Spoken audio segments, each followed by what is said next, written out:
Je suis donc Christophe Benoît.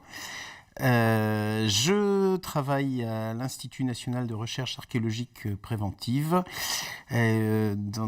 J'exerce la noble profession de topographe.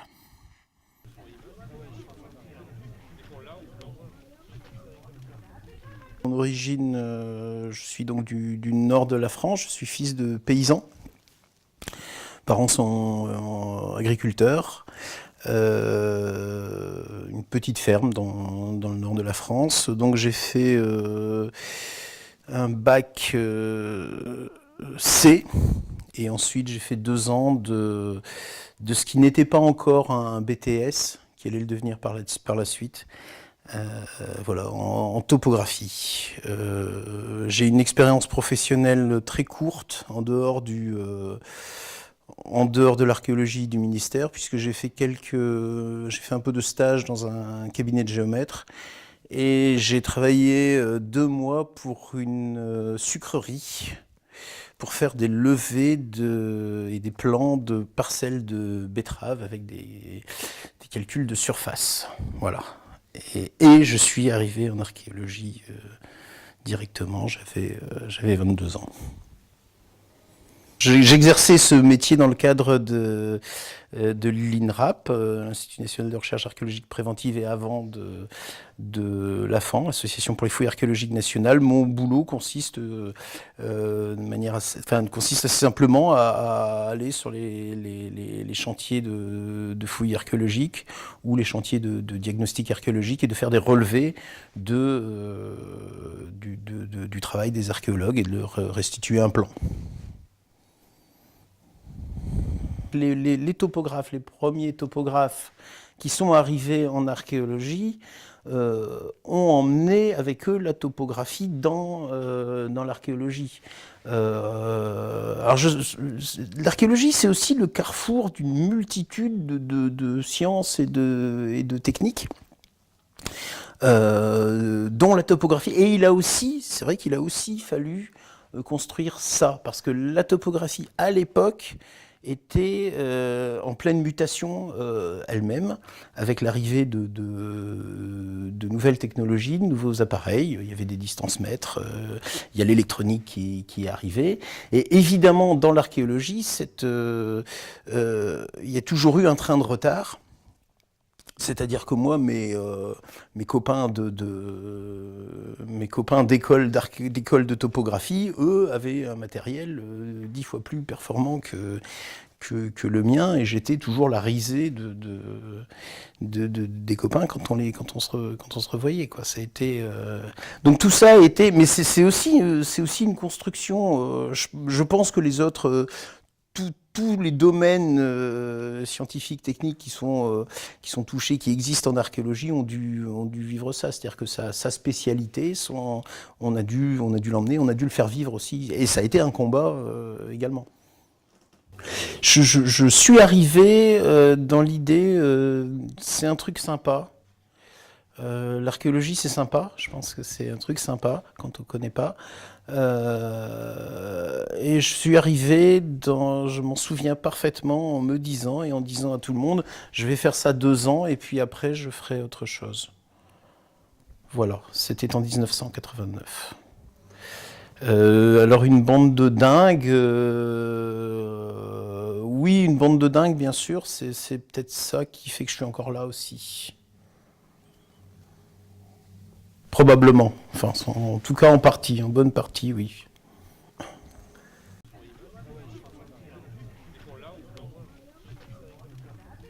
L'archéologie a une particularité, c'est que c'est une profession qui s'est construite, qui se construit encore dans la lutte. Donc voilà, on arrive en contrat, c'était en septembre 1989, mon tout premier contrat. J'avais des contrats d'1 mois à l'époque, et ma première grève, c'était en novembre 1989, peut-être même que c'était octobre, je me souviens plus bien. Contenu revendicatif de la toute première, là, en 1989, il faudrait demander aux anciens, voire même aux vieux qui se trouvent ici dans la salle, ils pourront s'en souvenir. Mais on était sur des questions de précarité, on était sur des questions, d'emploi, on était sur des questions de droit, et on est toujours un petit peu là-dessus. On était sur les questions du service public de l'archéologie, bien sûr, déjà à l'époque. Une réalité, l'archéologie s'est construite dans la lutte, et pas forcément d'abord par le syndicalisme. C'est-à-dire que d'abord, c'était peut-être des bénévoles, c'était des enseignants, des étudiants, des gens qui étaient... ça, c'est la génération qui a précédé la mienne. Disons que l'outil syndical s'est imposé. L'outil syndical s'est imposé comme étant l'outil le plus efficace pour faire avancer les choses sur ces questions-là, parce que les questions autour de l'archéologie sont nombreuses, hein. Il y a les questions de mission de service public, il y a les questions de faire vivre la protection du patrimoine, et puis il y a toutes les questions simplement sociales, propres à tout métier, une précarité terrible, des conditions de travail très très dures, un métier... somme toute parmi les plus pénibles aussi. Avec une vraie usure des gens, une vraie casse aussi des gens. Donc pour tout ça, c'est l'outil syndical qui a fini par s'imposer. Mais au départ, il y avait des associations, il y avait des choses comme ça. Hein. C'était pas. Ça s'est fait progressivement aussi. Tout ça s'est fait assez progressivement. Et je pense avoir connu. Dans les premières années de métier, ce passage-là. Je suis arrivé, il y avait encore beaucoup d'associations de personnel qui étaient locales, voilà. Et le syndicat existait déjà et il s'est aujourd'hui complètement imposé. Les collectifs, parce qu'il y avait c'était aussi beaucoup plus souvent informel. Les collectifs, eux, ce qu'ils avaient de sexy, c'est qui permettait tout de suite d'agir dans l'unité. Que le syndicat, en réalité, on ne parle pas du syndicat, on parle des syndicats, parce qu'il y en avait déjà plusieurs. Donc je pense que c'est ça qui attire. Et là où il y a des collectifs qui se créent, parce que là, pour le coup, on n'est pas la seule profession, on n'est pas la seule situation où on crée des collectifs, collectifs machin, collectifs trucs. Et il y a ce côté-là qui attire, et je pense qu'on était tous, et j'ai été aussi attiré par ça, et on s'est inscrit dans différents collectifs. La force du syndicat, c'est simplement, mais c'est aussi d'être en interpro qui montre ça, c'est que le collectif d'archéologues, il ne voit pas plus loin que l'archéologie. Or, les décisions sont prises au niveau d'un ministère, qui est le ministère de la Culture, qui est lui-même dans un gouvernement, qui est lui-même... Donc on voit bien que l'outil collectif machin, il est pas de taille pour faire avancer les choses sur des sujets aussi importants que la création d'un service public. Je pense que c'est comme ça que... ça s'impose, c'est comme ça que la réflexion s'impose aussi, c'est que finalement le syndicat, lui, sa richesse, c'est qu'il est partout, c'est qu'il permet d'intervenir localement à peu près partout, c'est qu'il permet d'avoir des réflexions à un niveau ministériel quand on en a besoin, ce que ne permet pas le collectif. C'est ça, je pense, qui a fait que cet outil-là se soit imposé.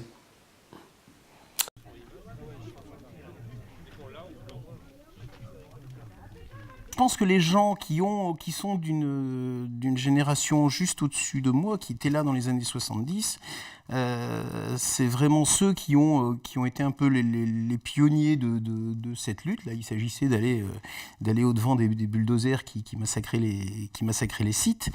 Ma génération a peut-être intégré les questions d'emploi.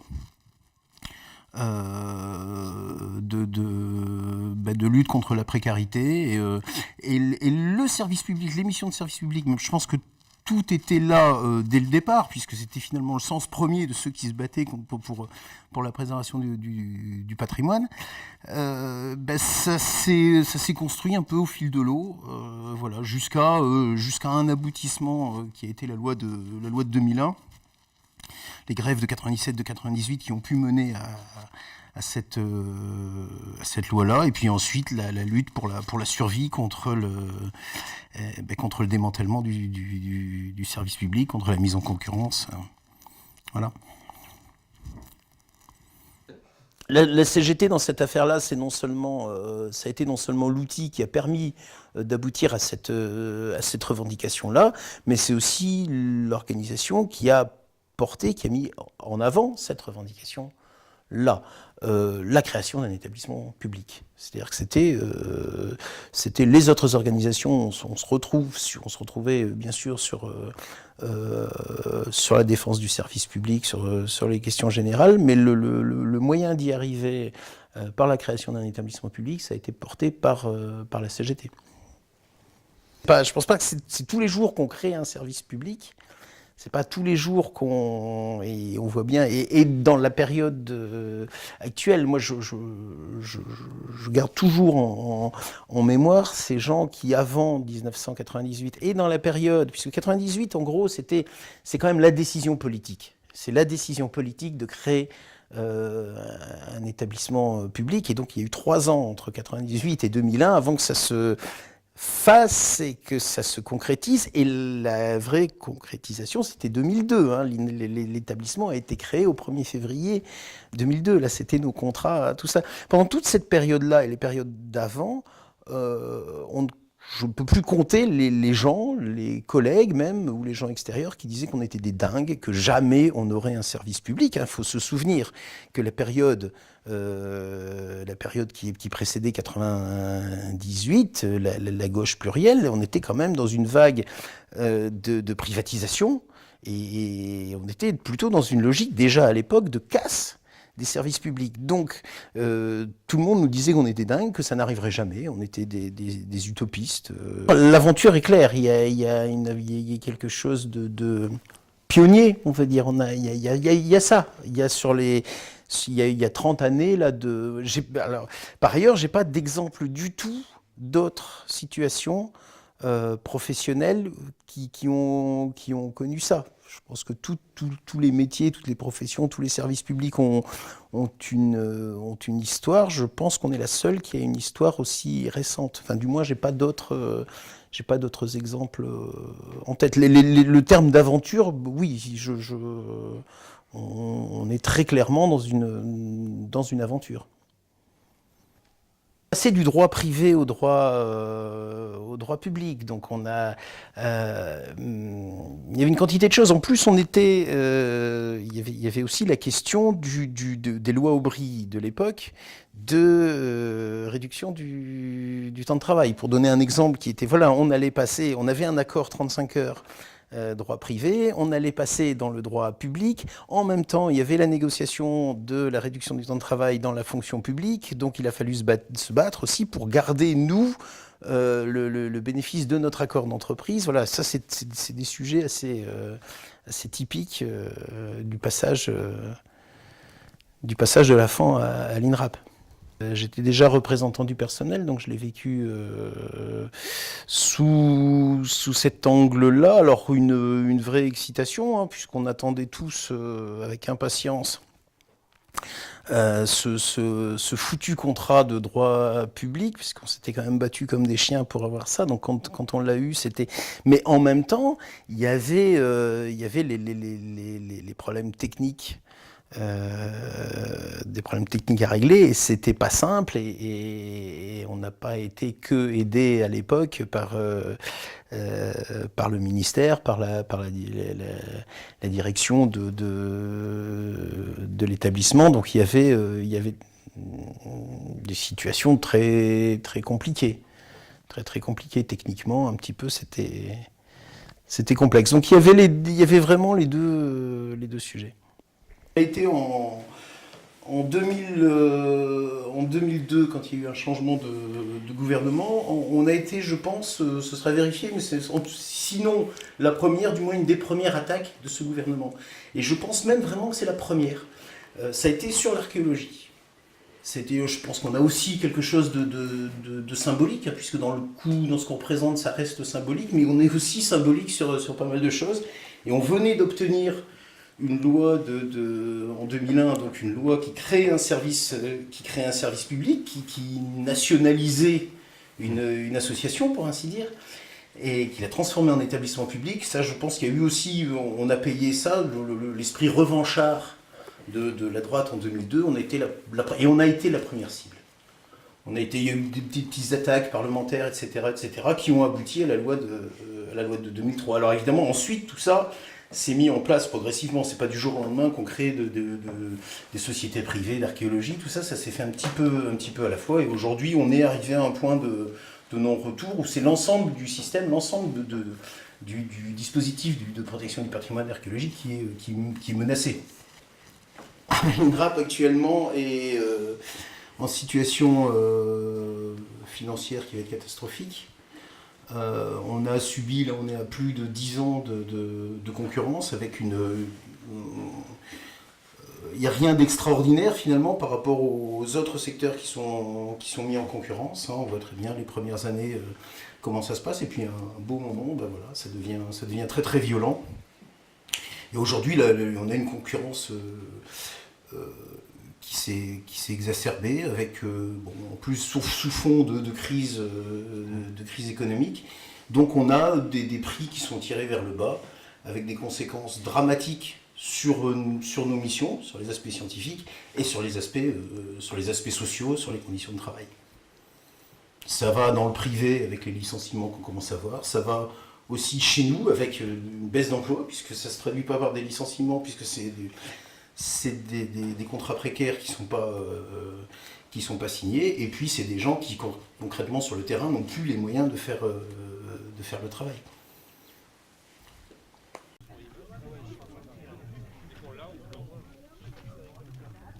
J'étais pas du tout de culture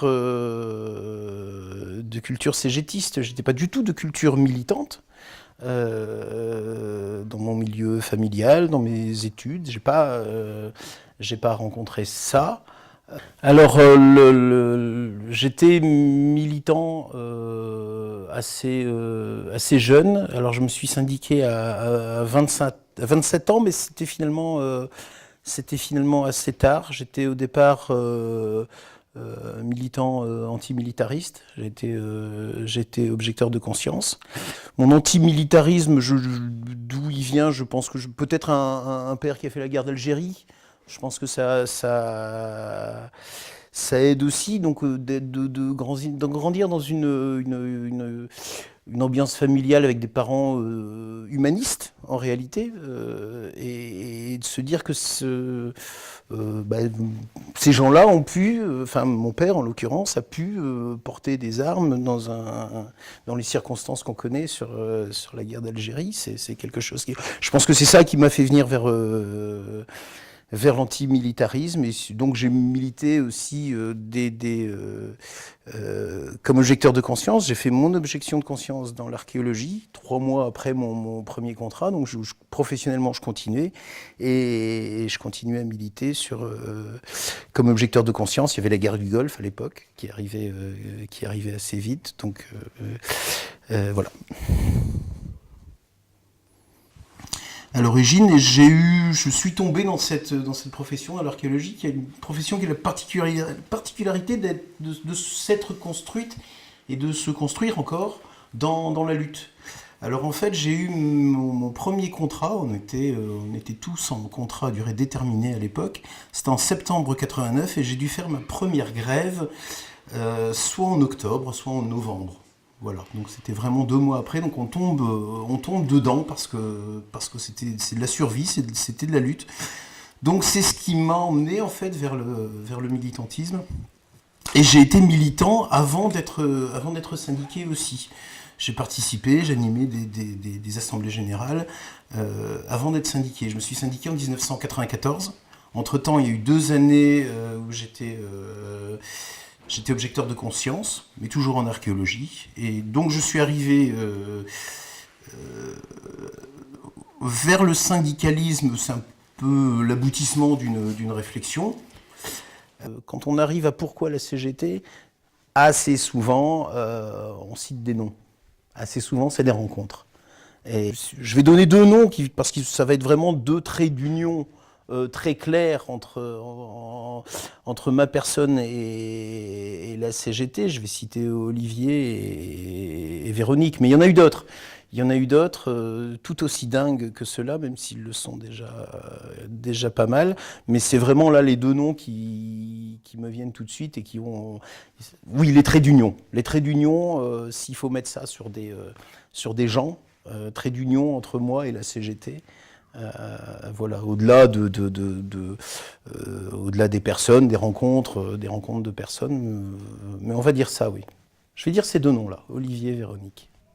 Olivier, je l'ai rencontré très rapidement. Je suis arrivé, moi, donc je disais en septembre 1989. Il est arrivé sur le même chantier que moi en octobre 89. Voilà. Il n'était pas syndiqué non plus, lui, à l'époque. Et voilà, on a fait ce cheminement ensemble. Un dénommé Vincent Crière, je l'ai rencontré lui assez rapidement, mais aussi c'était aussi sur cette première manif, je pense, que j'ai dû rencontrer le dénommé Vincent Crière. Et puis plein d'autres.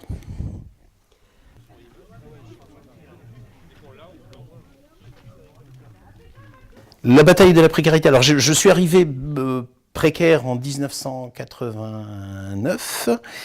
J'ai eu mes 2 ans, alors pas tout à fait en réalité, 17 mois d'objection de conscience.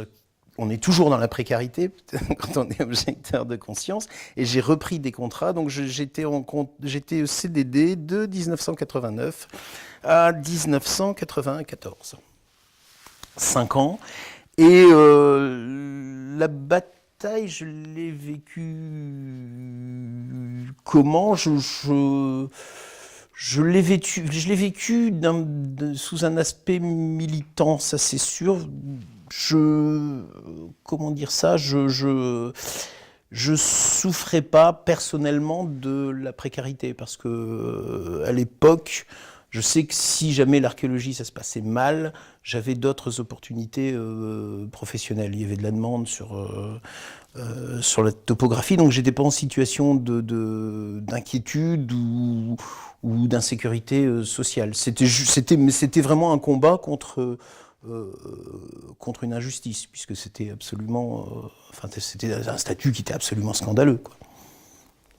Tous autant on est passé. Alors à la fin, il y avait les plans de résorption de précarité qu'on obtenait par la lutte, et puis il y avait ceux qui gagnaient, ceux qui attaquaient au prud'homme et qui gagnaient au prud'homme et qui se faisaient requalifier, dont le CDD était requalifié en CDI. Donc voilà, moi j'ai bénéficié d'un plan de recrutement, d'un plan de déprécarisation en 1994.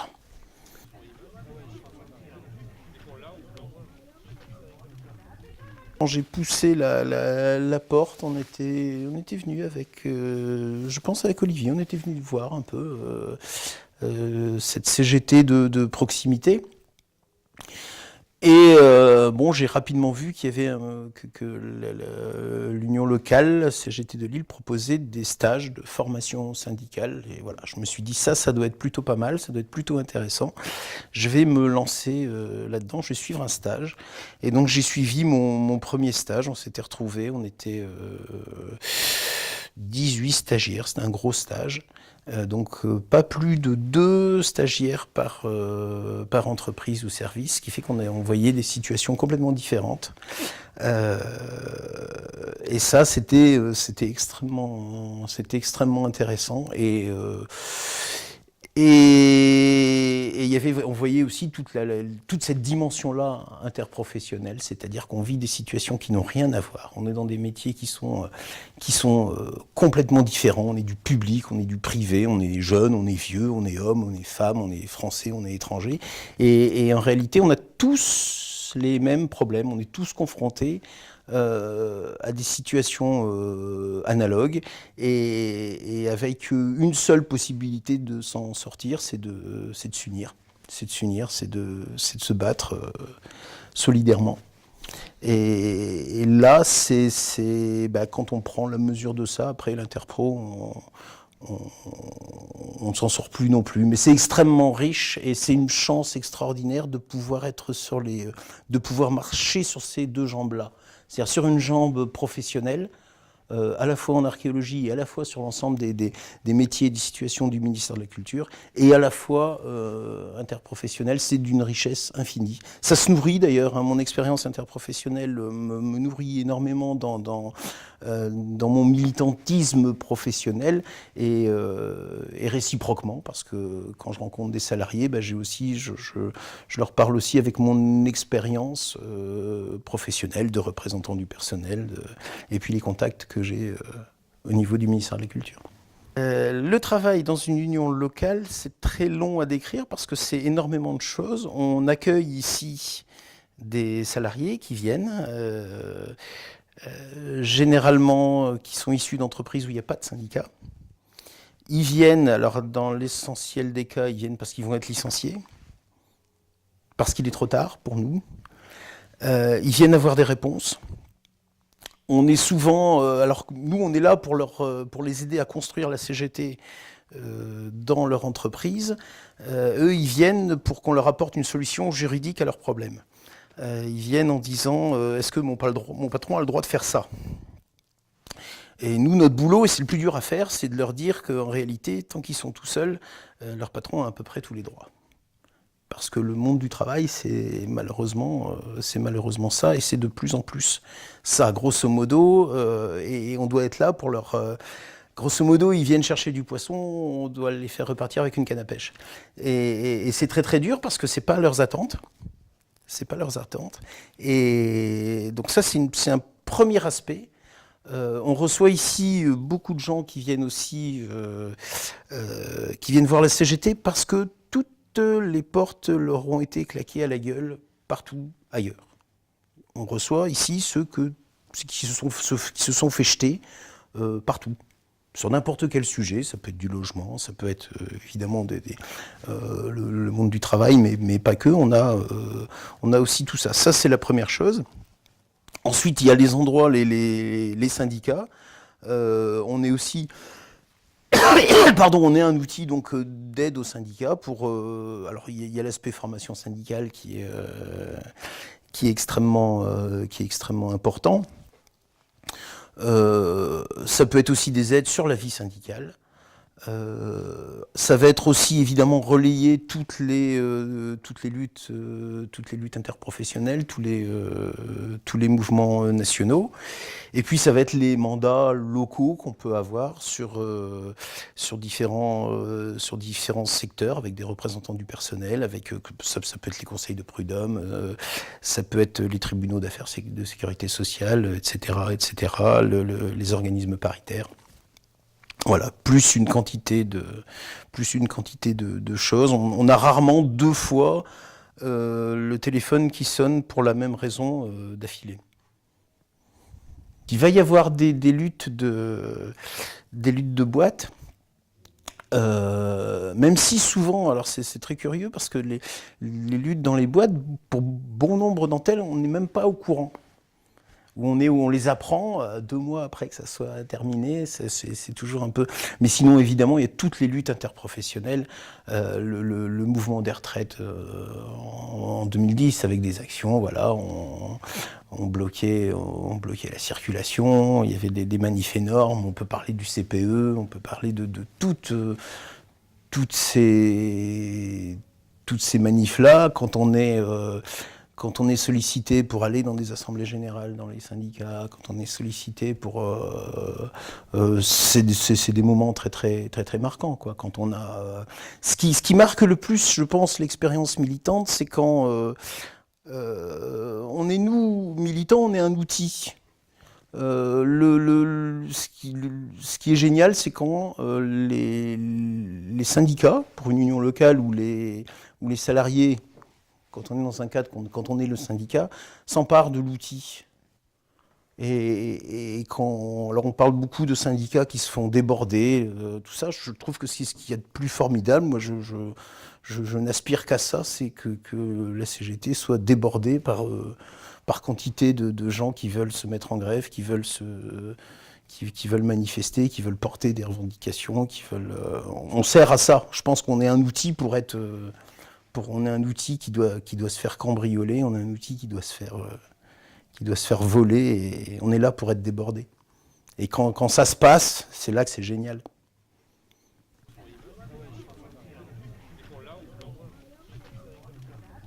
Ce premier stage de formation en syndicale auquel j'ai participé, j'ai toujours trouvé que je trouve que ça m'a énormément ouvert l'esprit sur l'ensemble du salariat en réalité, sur la condition de salarié. Je me suis d'ailleurs beaucoup impliqué dans la formation syndicale par la suite et encore maintenant. C'est-à-dire qu'on a, quand on anime un stage, on est soi-même stagiaire.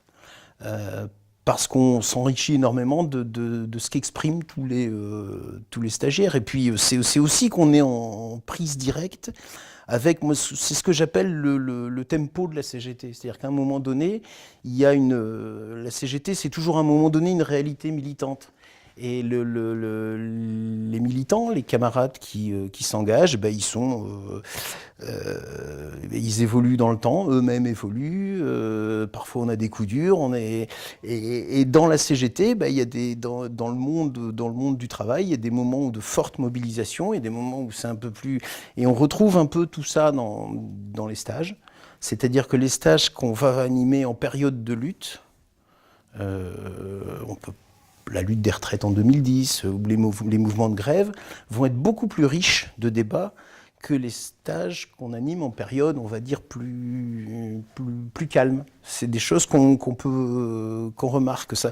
Et de fait, ce qui est très riche, c'est qu'on a toujours animer un stage, c'est voir, c'est percevoir ce tempo de la CGT. C'est-à-dire les gens qui sont militants, et suffisamment militant pour se dire je vais suivre un stage.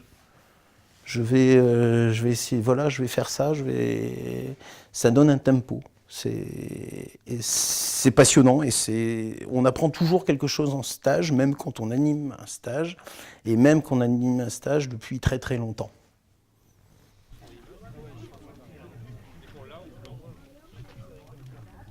À partir du moment où je me suis syndiqué, l'implication dans le syndicat est assez progressive. Quand on est sollicité pour une chose, on est sollicité pour un peu plus, et puis et en fait on a son doigt dans un engrenage.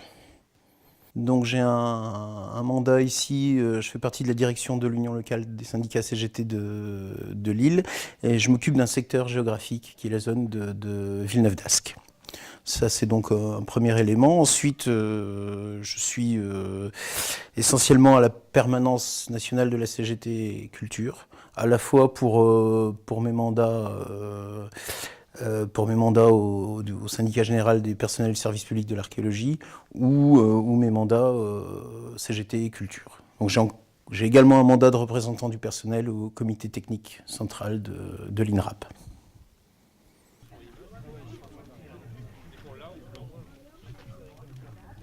La création d'un ministère n'a de sens que si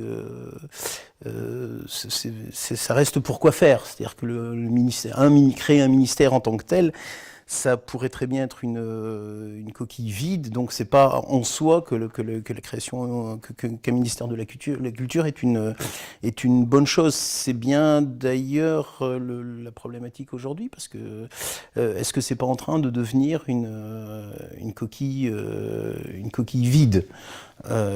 Qu'est-ce qui va relever encore? Quel est le sens aujourd'hui d'un ministère de la culture? Les prérogatives culturelles, elles sont nombreuses dans les collectivités, elles sont et les moyens au niveau d'une politique nationale publique.